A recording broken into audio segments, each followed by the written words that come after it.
महायुद्ध से जुड़ी एक और बड़ी खबर। दुनिया भर में चीजों के दामों में हुई बढ़ोतरी के लिए अमेरिकी राष्ट्रपति जो बाइडेन ने रूस को जिम्मेदार माना है। पहले कोविड और फिर यूक्रेन के खिलाफ युद्ध के बाद पूरी दुनिया में तेल, गैस और खाने पीने के दाम बढ़े हैं। अमेरिका में इन्फ्लेशन पिछले 40 साल में सबसे ज्यादा है। इस महंगाई के लिए बाइडेन ने सीधे तौर पर पुतिन को जिम्मेदार माना है। दावा है कि कोरोना संकट ने रूसी राष्ट्रपति व्लादिमीर पुतिन के दिमाग पर गहरा असर डाला और कहा जा रहा है कि उन्हें एक तरह से पागल बना दिया। पुतिन ने 2020 यानी कोरोना की शुरुआत से ही खुद को सभी से अलग रखना शुरू कर दिया था और इसी का नतीजा है यूक्रेन जंग। ये दावा और किसी ने नहीं बल्कि ब्रिटेन के मशहूर मनोचिकित्सक नोल मैकडर्मट ने किया। जब से कोरोना शुरू हुआ तभी से पुतिन ने लोगों से दूरी बनानी शुरू कर दी थी। फ्रांस के राष्ट्रपति मैक्रों हो या फिर जर्मनी की चांसलर या दुनिया का कोई भी बड़ा नेता, पिछले 2.5 साल के कोरोना काल में पुतिन इनसे मिलते वक्त एक अच्छी खासी दूरी पर ही नजर आए। और ऐसी ही एक तस्वीर उस वक्त भी नजर आई जब मैक्रों मॉस्को में पुतिन से मिलने पहुंचे थे। इस दौरान दोनों के बीच टेबल पर काफी दूरी दिखी, जबकि वहां बीच में 6 से 8 लोग बैठ सकते थे। लेकिन पुतिन मैक्रों से काफी दूर टेबल के दूसरे सिरे पर बैठे दिखे। यही नहीं, वो 2020 के बाद से अपने देश के नेताओं से भी ऐसे ही मिलते रहे। ऐसी ही तस्वीरों को आधार बनाते हुए मशहूर मनोचिकित्सक नोल मैकडर्मट ने पुतिन के दिमाग को पढ़ने की कोशिश की और उनका कहना है कि अब पुतिन अपनी ख्याली दुनिया में रहते हैं, वो हकीकत की दुनिया में फर्क नहीं कर पाते। साथ ही कहा जा रहा है कि पुतिन अपने दिमाग में उठने वाली आवाजों से भी खौफ में आ जाते हैं। इतना ही नहीं, लोगों से पहले की तरह नहीं घुलने मिलने की वजह से पुतिन अब बदले बदले से दिखते हैं। यूक्रेन पर हमले के बाद पश्चिमी देश भी पुतिन पर लगातार निजी हमले करते रहे। पिछले दिनों अमेरिकी राष्ट्रपति बाइडेन ने उन्हें सनकी तक कह दिया था।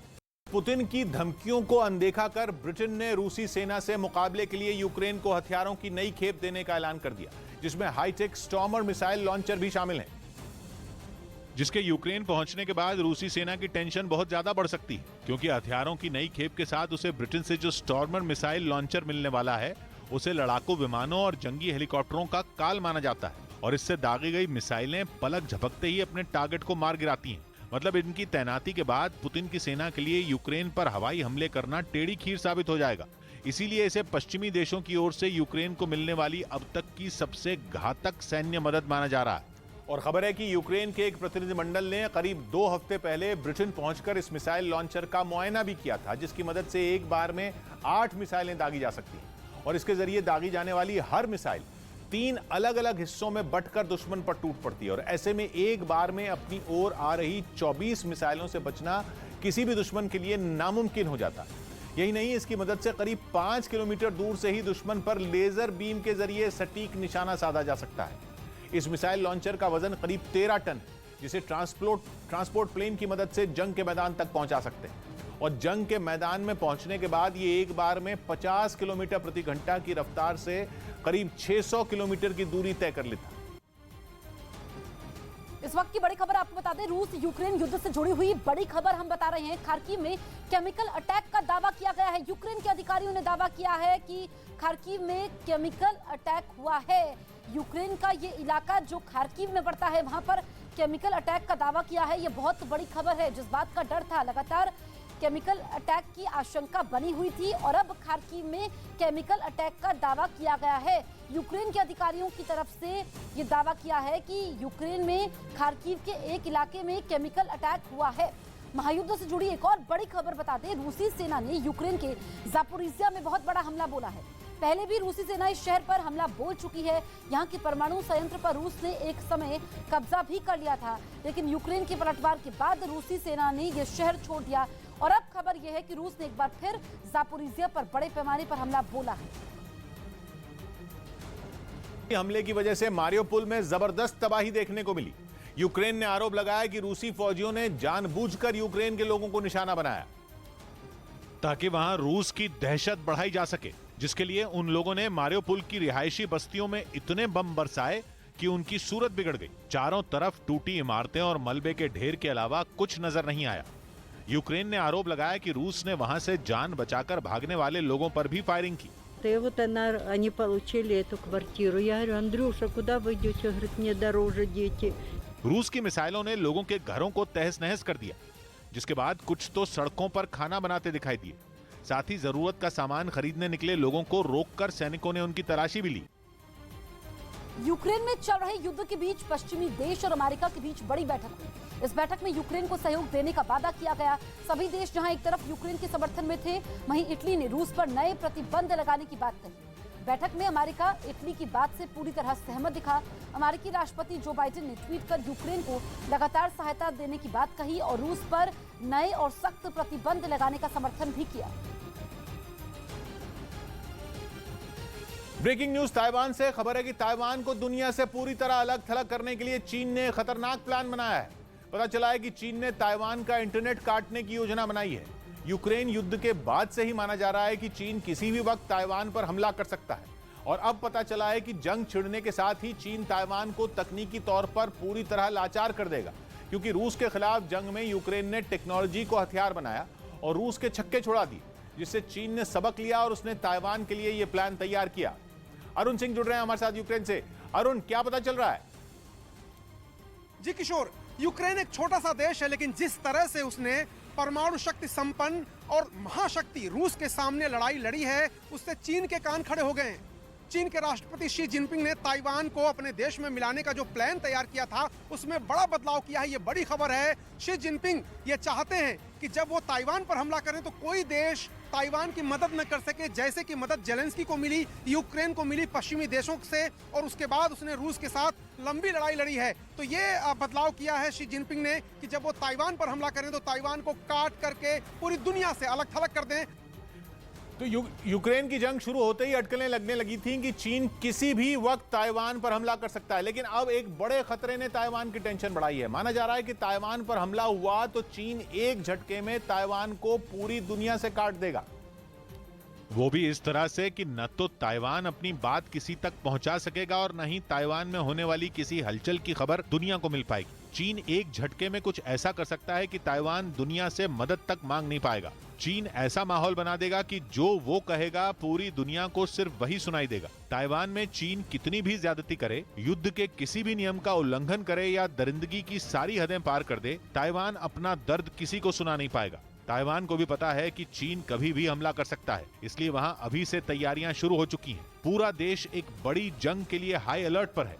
लेकिन परेशानी यह है कि यूक्रेन और ताइवान में बहुत कुछ बिल्कुल अलग है।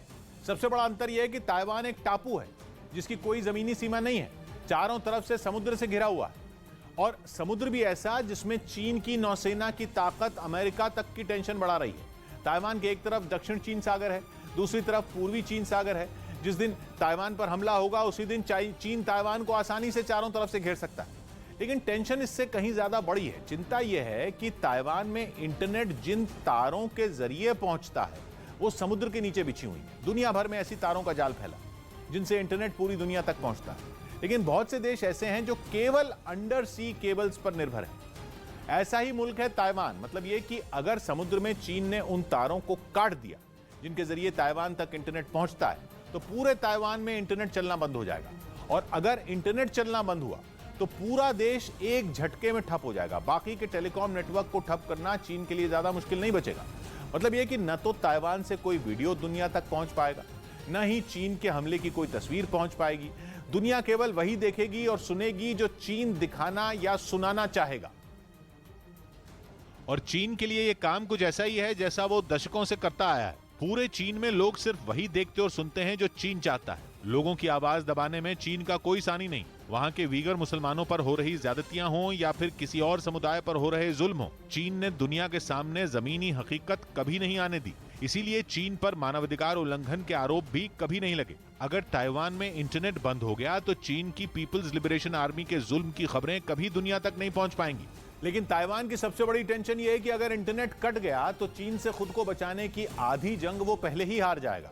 ताइवान के लिए सबसे बड़ी मिसाल तो यूक्रेन बना हुआ है, जिसने इंटरनेट के जरिए ही पुतिन की हर चाल का जवाब दिया। पूरी दुनिया के सामने बुचा और मारियोपोल जैसे शहरों में हो रही तबाही की खबरें पहुंच पाईं। रूस की फौज पर दबाव बनाने में इंटरनेट बहुत अहम साबित हुआ। तो वहीं कूटनीतिक मोर्चे पर भी जेलेंस्की ने इंटरनेट की ताकत को बड़ा हथियार बना लिया। बार बार उन्हें संदेश जारी कर यूक्रेन के लोगों का हौसला बढ़ाया और उसी वक्त रूस के प्रोपेगेंडा का पर्दाफाश भी किया। इंटरनेट की ताकत अगर यूक्रेन के पास न होती तो यूक्रेन दुनिया के बड़े मुल्कों से हथियार तक मांगने की हिम्मत नहीं कर पाता। यूक्रेन की जंग में इंटरनेट की यही ताकत ताइवान का सबसे बड़ा डर बनी हुई है। अगर चीन ने समुद्र में बिछी तारें काट दी तो ताइवान पूरी दुनिया से कट जाएगा, न कहीं से मदद मांग पाएगा, न ही किसी को अपनी हालत बता पाएगा।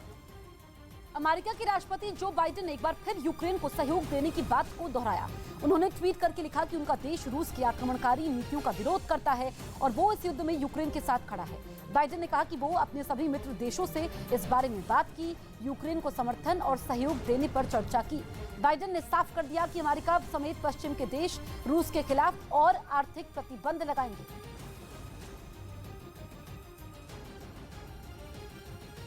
वहीं दूसरी तरफ राष्ट्रपति जेलेंस्की ने यूक्रेन के पास हथियारों की कमी की बात कही। उन्होंने आरोप लगाया कि अगर वादे के मुताबिक उनकी सेना को सही वक्त पर आधुनिक हथियार मुहैया करवाए जाते तो अब तक जंग खत्म हो चुकी होती, क्योंकि उनकी सेना इस जंग में अपना खून पसीना एक कर चुकी है। हालांकि उन्होंने इसके लिए किसी देश को सीधे सीधे जिम्मेदार नहीं माना। До всієї тієї зброї, якої потребуємо, яка є у наших партнерів і яка співставна зі зброєю, яку використовує Російська Федерація, ми вже завершили цю. खार्किव के एक मार्केट पर रूस ने मिसाइल से हमला कर दिया। वहां के कई इलाकों में रूसी फौज लगातार हमलावर है। और इसी कड़ी में खार्किव का यह मार्केट भी रूसी मिसाइल हमले की चपेट में आ गया। जो तस्वीरें वहां से सामने आई उनमें जबरदस्त आवाज के साथ रूस की वो मिसाइल मार्केट के बीचों बीच जा गिरी। इस हमले में उस मार्केट के बड़े हिस्से को भारी नुकसान पहुंचा। वहां मौजूद ज्यादातर दुकानें और उनके आसपास मौजूद दूसरी इमारतें रूस के इस मिसाइल अटैक में तबाह हो गई। वहां सब कुछ मलबे में तब्दील होकर रह गया। यूक्रेन में जारी हमले के बीच रूस ने कीव के पास मिसाइल फैक्ट्री को निशाना बनाया, उसे ध्वस्त करने की कोशिश की। बताया गया कि यूक्रेन ने नेपच्यून मिसाइल से ही मॉस्को को तबाह किया था और यही वजह है कि रूस ने कीव के पास इस मिसाइल बनाने वाली फैक्ट्री पर हमला बोला। इस वक्त कीव में मौजूद न्यूज 18 के अरुण कुमार सिंह की ये एक्सक्लूसिव रिपोर्ट आप देखिए। 30 किलोमीटर दूर एक मिसाइल फैक्ट्री के बाहर खड़ा हूं, जहां रूस ने हमला किया है।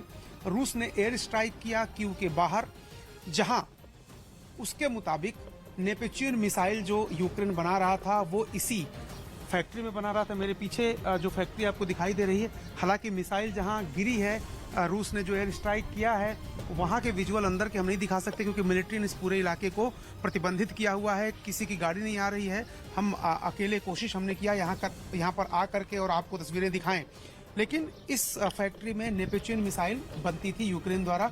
नेपच्यून वही मिसाइल है जो 2014 में क्रीमिया पर जब रूस ने पूरा कब्जा कर लिया, उसके बाद यूक्रेन ने खुद इसको डेवलप किया और इसी नेपच्यून मिसाइल से ही मॉस्को युद्धपोत जो काला सागर में खड़ा था रूस का, उसको डुबोया। यूक्रेन की सेना का दावा है और उसके बाद नाराज पुतिन ने रूस ने ये स्ट्राइक की है ताकि जिस फैक्ट्री में नेपच्यून मिसाइल बन रही है उस फैक्ट्री को ही तबाह कर दिया जाए। कितना नुकसान हुआ, कितनी मिसाइल बर्बाद हुई, इस बाबत कोई जानकारी नहीं, क्योंकि पूरा इलाका सील है, वहां हमें नहीं जाने दिया जा रहा है। लेकिन जहां पर रूस की सेनाओं का काल नेपच्यून मिसाइल बनाता था यूक्रेन, उस जगह पर रूस ने हमला किया, एयर स्ट्राइक की है और उस पूरे इंस्टॉलेशन को बर्बाद किया है। यूक्रेन में चल रही जंग के 55 दिन बीत जाने के बाद भी पुतिन अपने मकसद में कामयाब नहीं हुए। हालांकि जंग के दौरान यूक्रेन लगातार रूस को तगड़ा नुकसान पहुंचाने का दावा भी करता रहा है, लेकिन कुछ रिपोर्ट ऐसी भी सामने आई हैं जिनके मुताबिक रूस की कोशिश हमेशा इस ऑपरेशन को कम ताकत से चुनिंदा इलाकों में लड़ने की ही थी। इसीलिए रूस की नजर हमेशा से केवल पूर्वी यूक्रेन पर थी, खासतौर पर यूक्रेन के ऐसे इलाके जहां पहले से रूस के समर्थक मौजूद थे। ऐसा इसलिए ताकि रूस को यूक्रेन की जमीन पर बहुत बड़ी संख्या में सैनिकों की जरूरत न पड़े। कुछ ऐसी रिपोर्ट सामने आई हैं जिनके मुताबिक रूस की कोशिश कभी भी इस जंग को कुछ दिनों में जीतने की नहीं थी, बल्कि उसे अनुमान था कि यूक्रेन में उसका ऑपरेशन लंबा छिड़ सकता है। लेकिन कम सैनिकों के साथ यूक्रेन में दाखिल होने की उसकी योजना एक बड़ी चूक साबित हुई। लोगों को लग रहा है कि रूस जैसी महाशक्ति जिसके पास बड़े युद्धक विमान हैं, युद्धपोत हैं, परमाणु हथियार हैं, वो आखिर कहां चूक रहा है। कई जानकार मानते हैं कि युद्ध जीतने के लिए जिस तरह का चक्रव्यूह पुतिन को रचना चाहिए था, उसमें वो नाकाम रहे हैं। एक तरफ रूस की फौज के सबसे घातक फाइटर प्लेन हवाई हमले करते रहे, दूसरी तरफ जमीन पर यूक्रेन की फौज घातक हथियारों के साथ तैनाती बढ़ाती रही। रूस को दुनिया की सबसे बड़ी महाशक्तियों में गिना जाता है। सुखोई 57 और सुखोई 35 जैसे फाइटर प्लेन दुनिया के सबसे खतरनाक फाइटर प्लेन माने जाते हैं। लेकिन बिना ग्राउंड सपोर्ट के रूस के ऐसे कई फाइटर प्लेन यूक्रेन के लिए आसान टारगेट बन गए। हालांकि अमेरिका का जंग लड़ने का तरीका इससे कुछ अलग रहा है। अमेरिका की वायुसेना के ऑपरेशन हमेशा उसकी फौज के साथ चलते हैं। जैसे जैसे वायुसेना आगे बढ़ती है, सैनिक उस जगह पर कब्जा करते हुए आगे बढ़ते हैं। लेकिन यूक्रेन में रूस की वायुसेना अकेली पड़ गई। खास तौर पर उसे डोनेस्क और लुहांस्क में ऐसी उम्मीद बिल्कुल नहीं थी। दोनों प्रांतों को अलग देश का दर्जा देकर पुतिन ने एक अहम चाल चली थी। मकसद यही था कि विद्रोहियों का उसे जंग में पूरा समर्थन मिले। ऐसा समर्थन कि जब आसमान से रूस के फाइटर प्लेन कहर बरसाएं तो जमीन पर उसके लिए कोई मुश्किल ना आए। लेकिन हुआ इससे उलट। जैसे जैसे जंग आगे बढ़ी, यूक्रेन के पास नेटो और अमेरिका के घातक हथियार बढ़ते चले गए। रूस के फाइटर प्लेन के सामने सबसे बड़ी चुनौती खतरनाक मिसाइलें बन गई, जिसके बाद कम ऊंचाई पर रूस की वायुसेना के लिए ऑपरेशन मुश्किल हो गए। यहां तक कि रूस के सबसे घातक फाइटर प्लेन भी एक के बाद एक गिरते हुए दिखने लगे। लेकिन माना जा रहा है कि रूस इसके लिए भी योजना बना चुका है और वो जल्द ही पूर्वी यूक्रेन में अपनी ताकत बढ़ाने वाला है। कूटनीति के पक्के खिलाड़ी पुतिन ने पहले से पूर्वी यूक्रेन से लगने वाली सीमा के पास सेना की तैनाती की थी। ये वो सैनिक थे जिन्हें जरूरत पड़ने पर यूक्रेन में भेजा जाए, और अब वो वक्त आ चुका है। जंग के शुरुआती दिनों में कीव की तरफ बढ़ने वाला रूस का काफिला भी ध्यान भटकाने की कोशिश के तौर पर ही देखा जा रहा है। कुछ रिपोर्ट सामने आई हैं जिनमें दावा किया गया है कि ऐसा केवल इसलिए किया गया ताकि पूर्वी यूक्रेन में रूस का दुश्मन पूरी ताकत न लगाए। माना जा रहा है कि पूर्वी यूक्रेन में रूस का ऑपरेशन अब और तेज होगा, जिसका मतलब ये कि आसमान से ही नहीं, जमीन पर भी रूस का आक्रमण ज्यादा तेज होगा। वहीं यूक्रेन ने आरोप लगाया है कि रूस की फौज ने क्रामातोर्स्क शहर को एक बार फिर निशाने पर ले लिया। बताया गया कि वहां पिछले एक हफ्ते से हमले जारी थे, लेकिन इस बार रूसी सैनिकों ने वहां जबरदस्त तरीके से धावा बोल दिया।